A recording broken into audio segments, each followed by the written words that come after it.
Buongiorno a tutti e benvenuti a questo secondo convegno sull'economia e commercio. Qua c'è un'interferenza con il cellulare o qualcosa È qualcuno che deve dar fastidio. Sì.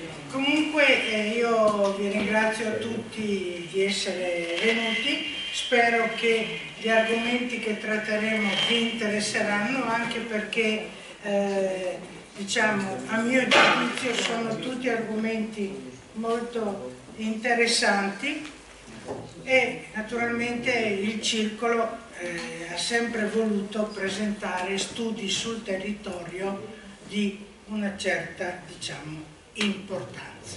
Ecco. Io sono molto contenta che andiamo avanti con il nostro lavoro. Sì, logicamente i convegni sono sempre biennali, perché voi sapete quanto sia difficile la ricerca, quanto andare avanti in Indre per i vari archivi di Stato, che noi non li abbiamo qui a Vittorio, quindi dobbiamo andare sempre a Venezia, che ci fa perdere un sacco di tempo. A Treviso. Li mantenete giovani? Ah sì, beh, oddio, quello di mantenersi giovani è un eufemismo. Comunque, insomma, se non altro giovane la testa, ecco, quella che va bene. Comunque desidero ringraziare appunto l'assessore alla cultura che ci segue sempre e viene sempre alle nostre manifestazioni, e anche il comune di Vittorio Veneto. Ecco. Adesso lascio la parola all'assessore che appunto aprirà il convegno. Grazie.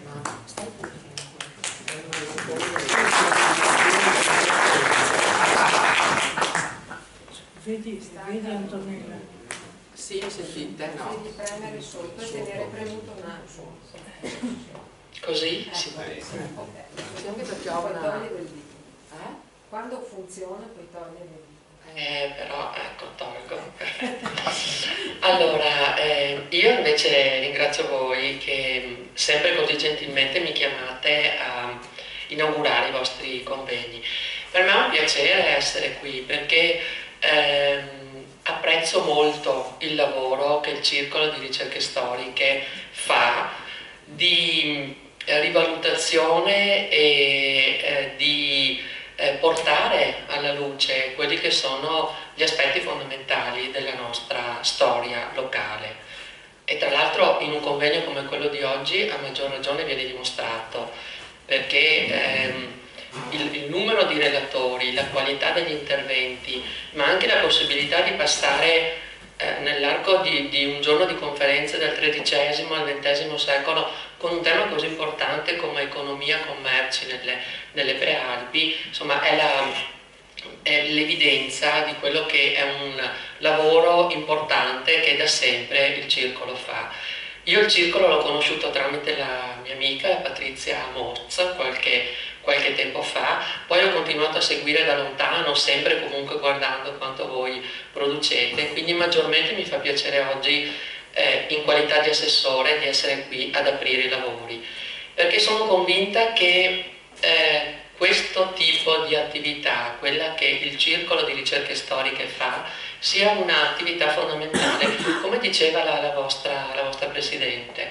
Il fatto di riuscire a concentrarsi sul locale per far emergere le peculiarità di un territorio è un lavoro fondamentale. Sono assolutamente convinta, come voi che lo fate, che soltanto dalla conoscenza del particolare, della storia locale, si possa poi allargare la visuale alla storia globale. Così come chiaramente al contrario la storia globale può essere compresa solo andando a capire anche gli eventi che avvengono in territori più circoscritti.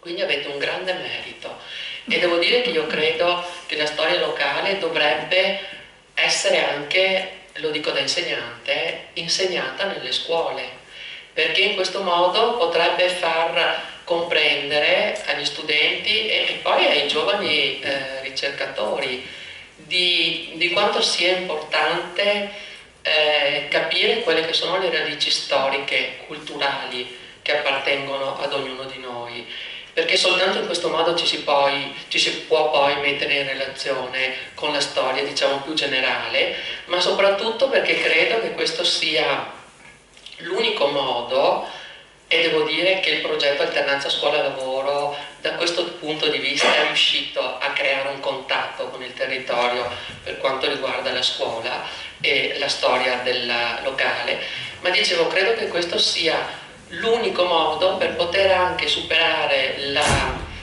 inevitabile genericità manualistica che fa vedere la storia come un fatto lontano che avviene sempre in altri luoghi e di cui non si capiscono le dinamiche. Soltanto andando a verificare quelle che sono le dinamiche del territorio, che sono fondamentalmente costituite da questo legame strettissimo dell'uomo con la società, di come tra l'altro possa emergere in questo contesto come la società così variegata, però a volte pur nelle differenze possa trovare delle linee comuni di percorso. Credo che sia assolutamente fondamentale, e queste linee comuni di percorso fanno sì che noi oggi all'interno di questo convegno sentiremo parlare per esempio di sete, di lana, ma anche di prosecco, ma anche di migrazioni, tutti temi che sono ancora sul tavolo oggi all'attenzione di ognuno di noi e della storia. Quindi grazie perché continuate con il vostro impegno, ma perché soprattutto dimostrate concretamente l'interesse per il vostro territorio, motivato sicuramente da una grandissima passione. Quindi grazie a tutti voi e continuate in questa direzione. Grazie.